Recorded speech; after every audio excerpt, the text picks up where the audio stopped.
Saya lagi di rumah nih guys. Jangan lupa like, comment, and subscribe.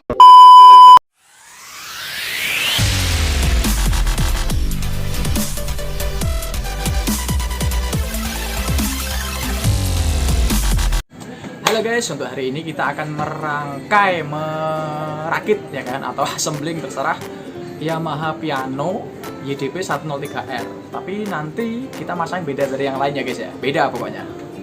Barangnya itu udah datang, barangnya beda ya kan. Oke, langsung aja kita lihat yuk. Ini nih guys barangnya guys. Nah tuh Yamaha YDP 103R. Nah itu untuk bentuk-bentuknya seperti itu. Dalam bungkusnya ada kaki, piano, papan, sustain, itu ada semua. Wah ada bahasa dewa juga di situ. Jepang guys ya, Yamaha Jepang ini. Nah semua metode-metode untuk perakitannya ada di dalam bungkusnya, di samping maksudnya. Di kemasannya itu ada nanti. Itu sustain, ada baut-baut ukuran berapa aja, ada juga. Nah itu ada penyetelnya juga nanti. Itu step by step nanti diperjelas banget di situ guys. Jadi nggak perlu bingung sih aslinya. Nah lebarnya sekitar 80 cm guys ini. Ada dua keramik ya itu. Oh enggak 60 lah. Itu kan keramiknya 40 cm itu. Tambah segitu paling 60 lah ya. Itu nomor serinya Indonesia. Apa itu? Nah gitu.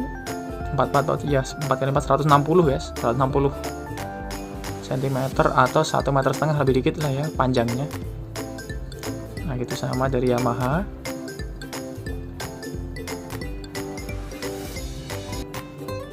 Dengan kardus warna coklat dengan panjang sekian itu guys. Nah guys, udah tahu kan barangnya, gede kan barangnya ya. Itu panjangnya sekitar 160 cm dan lebarnya 60 cm juga guys ya. Udah untuk beratnya lumayan berat, sekitar 40 sampai 50 kg lah. Setelah itu langsung kita kirim ke pembelinya.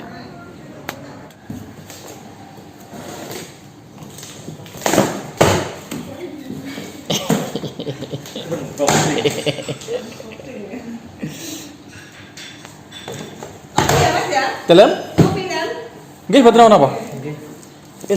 Nah guys, kita udah sampai di rumah dan ibu tadi menawarin kita kopi guys. Ibu tahu aja kalau kita suka kopi ya kan. Oke, setelah itu langsung kita buka satu persatu. Kita pastikan nggak ada yang cacat di kemasannya guys ya. Kemasannya masih bagus dan di packing rapi juga. Itu susunan dari busa-busa gabes-gabesnya itu juga masih rapi. Langsung kita eksekusi pelan-pelan.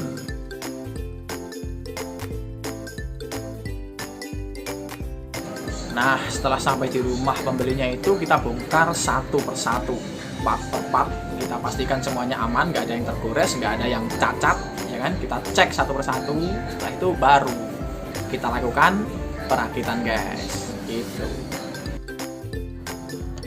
Nah guys, kita langsung mengeluarkan isinya satu-satu, rapet banget pokoknya ini soalnya. Satu-satu kita cek, jangan sampai ada yang rusak, jangan sampai ada yang cacat, apalagi ketinggalan ya, jangan sampai.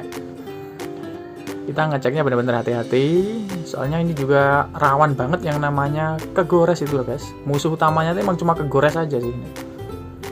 Kita cek satu-satu lagi, kalau sudah itu baru kita mulai untuk perakitannya.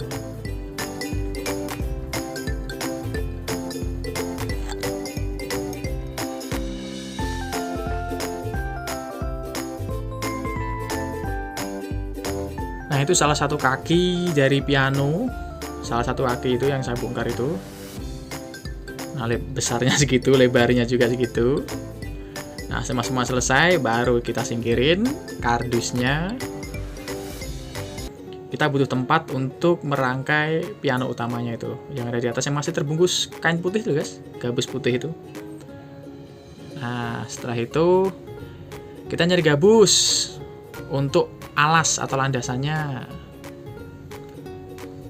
Nah ini nih guys, cara yang lain daripada yang lain yang saya bilang tadi. Biasanya kalau merakit piano itu kan dari kaki bawah dulu, baru ke atas gitu kan. Kita enggak, kita kepalanya dulu kita balik ini. Kita balik, baru kita pasang kaki-kakinya satu persatu. Ini bisa dilakukan untuk satu orang. Satu orang bisa merakit guys, nggak perlu 2 sampai 3 orang, nggak perlu bantuan malah. Mungkin bantuan cuma untuk membalikkan lagi. Toh lagian juga saya sendiri kuat kalau kebalikin lagi. Itu cuma satu orang guys yang merakit, udah bisa dengan cara seperti ini. Nah guys, di sini kita siapkan gabus, terus kita angkat nih kepala pianonya atau piano utamanya nih. Kita angkat, terus kita balik. Nah, kita balik posisi di atas gabus guys ya, biar nggak tergores, nggak cacat segala macam.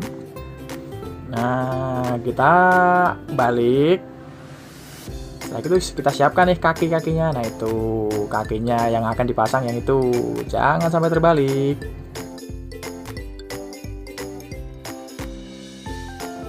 Nah, berikutnya kita siapkan mur dan bautnya guys, atau sekrupnya itu.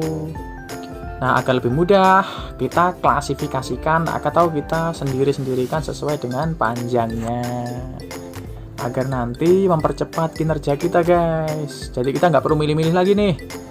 Ini bagian mana kan udah diklasifikasikan atau udah dikelompok-kelompokkan gitu guys ya. Jadi kita langsung ambil, langsung pasang gitu. Dalam hal pemasangan kaki-kaki piano ini cuma checkpointnya di posisi guys, jangan sampai terbalik, udah itu aja lah. Soalnya kalau kebalik ya ini nggak ada tanda sih, nggak ada tanda kebalik atau enggaknya, nggak ada tanda. Ya kita mainnya ya main hadapnya itu, hadap depan kakinya gini, hadap belakang kakinya gini gitu. Jadi ya benar-benar harus jeli nih guys. Nah, ini contoh salah satu pemasangan kaki piano ya guys ya. Itu ada knocknya atau tatakannya gitu. Setelah itu baru kita pasang bautnya. Nah, kita pasang sekali lagi untuk pengencangan. Nah, pengencangan itu paling akhir guys ya. Yang jelas ini harus ngetrap dulu, harus ngepas dulu aja. Nah, ini belum kita kencangin, ini belum kita keraskan. Tetap pokoknya terpasang dan udah pas gitu aja. Setelah itu sampingnya kita pasang juga kakinya. Nah, tuh ada knocknya lagi tuh, yang paling ujung kanan tuh. Baru kita pasang baut penguncinya. Nah, oh kok baut sih? Bukan, skrup guys. Baut itu pakai kunci, standin pakai obeng ya guys ya. Skrup bedanya di situ. Kalau pakai kunci SST Special Service Tools, pakai kunci ring, pas ataupun kunci shock itu baru pakai baut dan mur gitu guys ya. Ini skrup ini. Nah, setelah itu kita pasang sustain. Sustain itu ada 3 pedal yang ada di bawah itu. Nah, itu kita pasang dengan 4 skrup guys yang ada di samping-sampingnya itu. Ujung kanan sama ujung kirinya ada 4. Kita pasang pakai obeng. Cukup pakai obeng alatnya. Nah, itu adalah papan sustain. Itu ada di bawah guys ya. Biasanya diinjek itu. Nah, itu sustainnya. Ini ada 4 baut ya guys ya, 4 baut yang mengait di kaki-kakinya itu tadi. Masa yang harus kebalik? Nah, harus kebalik. Harus tahu posisi juga nanti pasangnya itu. Masih baru, masih kinclong ya kan. Nah, di balik papanya itu nanti ada colokan atau kabelnya ya, itu ada kabel sustainnya itu. Nanti itu dicolokin di bawah pianonya ataupun di bawah piano utamanya guys. Nanti cara masangnya itu kabelnya itu nanti dilepas terus dicolokin deh, dah itu aja. Nah, setelah sustain di depannya itu ada penutupnya tuh, seperti papan ya sekitar 2 cm lah tebalnya, panjangnya sama panjang piano. Itu untuk menutupi kaki. Menutupi kaki, melindungi sustain dari percikan air ataupun percikan air hujan segala macam itu. Itu kita pasang dengan 1, 2, 3, 4 skrup dan 2 baut. Nah, papanya ini sama panjangnya dengan pianonya guys ya, sekitar 160-170 cm sama juga untuk panjangnya. Itu ada 4 skrup. Nah, 4 skrup itu pasang, yang kedua itu pasang. Terus yang ujung-ujung dari papan itu sendiri nanti ada bautnya. Nah, yang bagian bawah 4 itu skrup ada, jadi total ada 4 skrup dan 2 baut untuk masangnya. Nah, setelah itu semuanya selesai, baru kita pasang bangku guys. Ada 4 skrup, 4 baut, 4 mur yang ada di sebelah pojok-pojok itu kunci 17 kalau nggak salah guys. Waktu itu kita lupa nggak bawa kunci, ya ternyata udah ada di situ. Ditempelkan sama kabel atau tali kawat tuh loh. Ada bekasnya guys. Di situ ada kunci bawaannya. Saya pikir cuma pakai obeng, oh ternyata ada kunci bawaannya.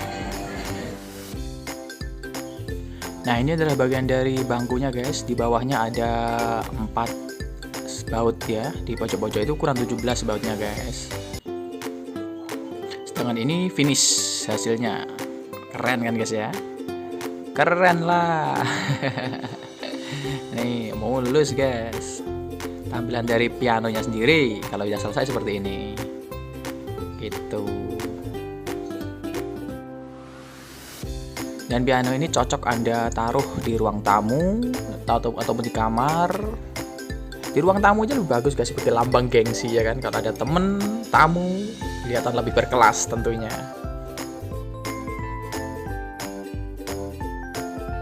Nah, demikian cara-cara yang bisa saya share kepada Anda. Jika Anda suka dengan video ini, jangan lupa subscribe, like, dan tulis komentar di kolom komentar di bawah ya guys ya. Sampai ketemu di kesempatan lain dan tetap semangat.